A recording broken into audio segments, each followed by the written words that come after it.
Oh yeah, Mike. I'm in a bit of a funny straddle here right now.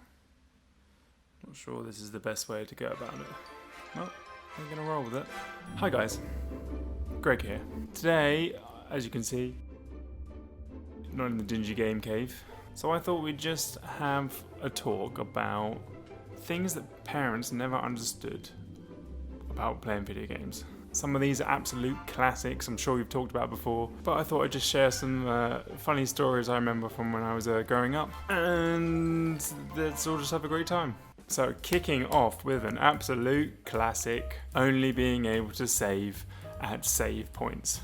It is strange to think, isn't it, that nowadays fresh-faced whippersnappers won't know the struggle that we had when we were growing up. But yes, kids, in old video games, you could only save the game at certain points, and you know, if you hadn't reached a save point by the time your mum and dad decided that you had to stop playing video games, that was it. You just lost all that progress you'd done for that day. How many times I had the same conversations with my parents. I seem to recall Final Fantasy VIII at the time was probably a frequent point of contention. Greg, why did you leave the PlayStation on all night? Well, Mum, I think I explained quite clearly that I didn't want to give up all the progress I'd made just because dinner happened to be ready slightly early yesterday. And to be fair, like I have to give credit to my parents that I understand the idea of like only being able to save at certain points is kind of like slightly abstract, like maybe not like any sort of thing they're used to doing with technology at the time, whatever. But a few years down the line, when I started then getting into online games and whatever, we'd have the same discussion all the time about, Greg, can't you just pause the game?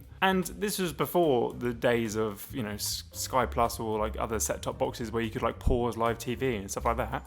So why was it assumed that I could pause my games? I mean, it would not have gone down well if I said to Mum and Dad, oh, can you just pause your live program for a second? I mean, quick disclaimer, I do have very supportive and loving parents. But I remember one time I sort of felt like I had, you know, bridged the gap a little bit with my parents, where one night, Mum caught me in the act of playing Pokemon Blue, probably at the time, in bed, way past my bedtime. As was often the case, I just used to stay up all night and get no sleep and just play Game Boy in bed. But there I was, and for anyone who's ever played Pokemon Blue, isn't Dark Tunnel, the one where you had to use like flash, otherwise you couldn't see your way through it, is just like such a grind. Like every time you get to that point on like a playthrough, you're just like, man, I've got to do Dark Tunnel again. And one night I had ploughed all the way through Dark Tunnel, stupidly not, you know, saved since the start of it and whatever. Mum caught me in the act, grabbed my Game Boy, turned it off, and as you can probably imagine, I was distraught. And, you know, I remember explaining to Mum at the time that, Mum, I've lost like all the progress I've made and whatever. And Mum, to be fair, was you know, understanding in that moment. She was like, oh, I'm sorry, Greg, I should have let you saved before I turned it off. And, you know, that was like I felt that was we made real good progress that night. You know, bringing the sort of parent-child understanding on video games on a slightly more like even playing field. But hey, today's generation will never know the struggle of only being able to save at certain points in the game. Another classic then, and again, two that kind of roll in together. Your parents asking if you're winning / is the game good? Now this is what, again, I feel like I need to take a step back for a second because I'm just painting my parents to be horrible, and you know, they're really not at all. When I would have got into playing my first like MMO, which would have been like RuneScape, I guess at the time, on dial-up, by the way. Dad wasn't happy about that. The time that I spent on RuneScape, where, you know, you had to pay for internet for how much you used. It wasn't just like you paid, you know, a set amount for internet for the month. But when I got into RuneScape, the idea of just grinding out levels just because, you know, you needed to get better at something, and in a massively online game, you know, like RuneScape, the idea of winning is a bit more, you know, in a long-term kind of frame. You don't just, you know, you don't play a game of Pac-Man and, oh, I won this time. I mean, so how do you explain to your parents when one gaming session, you know, I would have decided that today I'm just going to level up woodcutting because, let's be honest, that's the easiest one to do. I remember, why was that a cool thing to do? Like, just the chance to say to anyone that level 99 in anything, and woodcutting was like the easiest thing to do, so you just went, chop them trees, get real good at chopping them trees. But Mum and Dad would always be like, you know, oh, are you winning, Greg, at the game? And I'd be like, I think I just usually gave up, and, you know, probably because I just realised how sad it was, even then at the time, that I was ashamed that I was just grinding out wood cutting. Similar sort of thing, games that I've always been into are, you know, huge sprawling RPGs, you know, Final Fantasy series I was really into when I was younger, I mean, and today. And anyone that's ever played one of these grand story, epic Final Fantasy games, they understand they're just full of cutscenes. Like, it's just, you know, you'll be lucky if you start playing the game within 20 minutes of loading it up for the first time, just because they're setting so much groundwork down for the story. And so often, you know, after rushing back from Game or Game Station at the time, God, remember Game Station? And, you know, with my new shiny RPG, which I'd load up on my PlayStation 1, and, you know, I literally sat there watching cutscenes for, you know, a good, like, 20 minutes. And Mum and Dad would call in, like, oh, is it good, Greg? And, again, you just have to say, yeah, I mean, it looks quite cool. Yeah, again, I'm just I'm just being such a dick. What an ungrateful child I was. That's what I'm realising now, actually, just saying these things. Okay, so this one doesn't actually make me sound any better as a human being, but I think it's quite a funny story. So my sister was never particularly into video games, but, you know, like any younger sibling, like whatever I was doing, she wanted a piece of that. So to settle, you know, I'd often be playing video games by myself. You know, I didn't really have very many multiplayer games. Like, I can think for like PlayStation 1, like what were the sort of like co-op? I think I had like Crash Bash, which, you know, you could play up to 4 people with the funny multi-link thing, whatever that was called. But anyway, I digress. Single player games were my jam, but to settle any like sibling disputes before they boiled over into full-on sofa wrestling matches, Mum and Dad, the slightest notion of an argument kicking off in the other room, Mum and Dad would just shout through, Greg, just let your sister have a go. I'll be damned if I was going to let my sister wreck any of my save files on any of the RPGs I was playing. Or, I mean, I don't want her to experience something that I haven't yet experienced. That doesn't seem fair, does it? So, clever young Greg here concocted a devious plan. What if I could keep playing the games that I wanted to, and yet entertain my sister at the same time?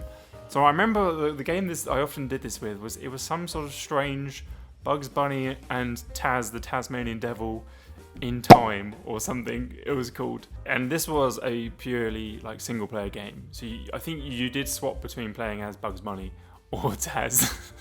What am I talking about? But there was no option for like 2 players to play at the same time. So what I would do was just plug in a second controller, hand it to my sister and say, yeah, you're that one on screen. And I mean, she'd have a great time.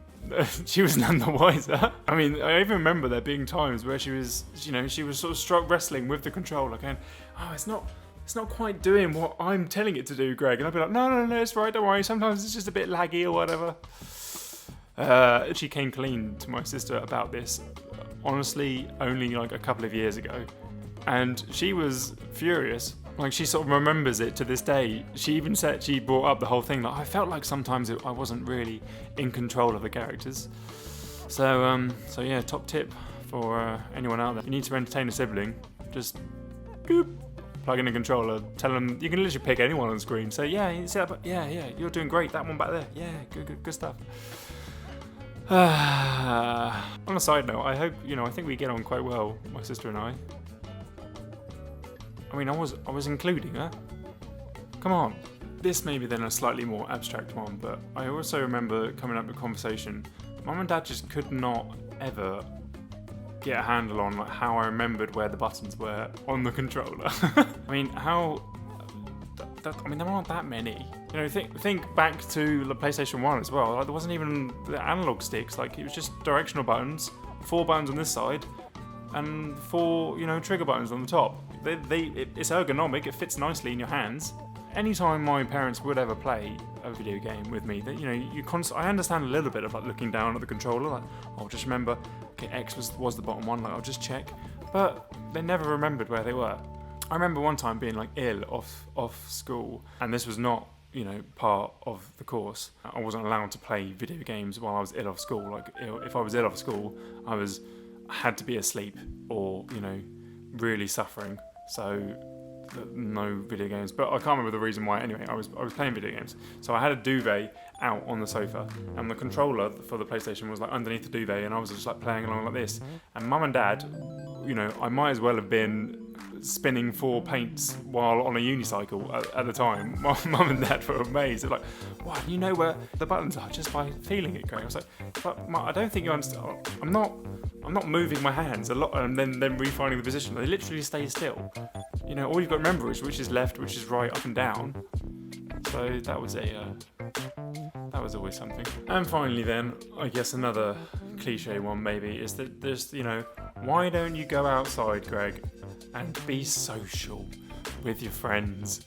I have such fond memories of it was being around like the Xbox 360 kind of generation, and just rushing home from school and being in these monstrously large like parties, they were called at the time, of just everyone playing different games but everyone chatting to each other. We'd be in these, you know, crazy Forge sessions on Halo 3, like making our own like game modes and stuff, talking to each other about it. Like, and yet it was like, Greg, you know, why don't you go out and socialise? Mark, like, I mean, you know, today it's a different story. You will have to drag me out of the house kicking and screaming to go and socialise with anyone, but I think I was more social back then than I've ever been. I would try and defend my corner at the time and say, "But Mum, I'm playing with other people, like talking to my friends from school and whatever." But it was like, no, it didn't count. Imagine, you know, I had sim-like diamonds to fill up, right? Apparently, talking to my friends on Xbox was not filling up that social thing at all. I had to be outside, getting some fresh air. Oh, that's another one I could get started on, flipping fresh air. But anyway, I feel like I've rambled quite a bit. Hopefully some of that was entertaining or relatable in some way. If you've had similar experiences with your parents when you were younger, drop a comment down below. As always, please gently click on that subscribe button down below. I'm usually streaming on Twitch on Mondays, Wednesdays and Fridays. You can watch me then. But that's all for now. I shall see you all soon. We'll leave it at that. Soon. Bye for now.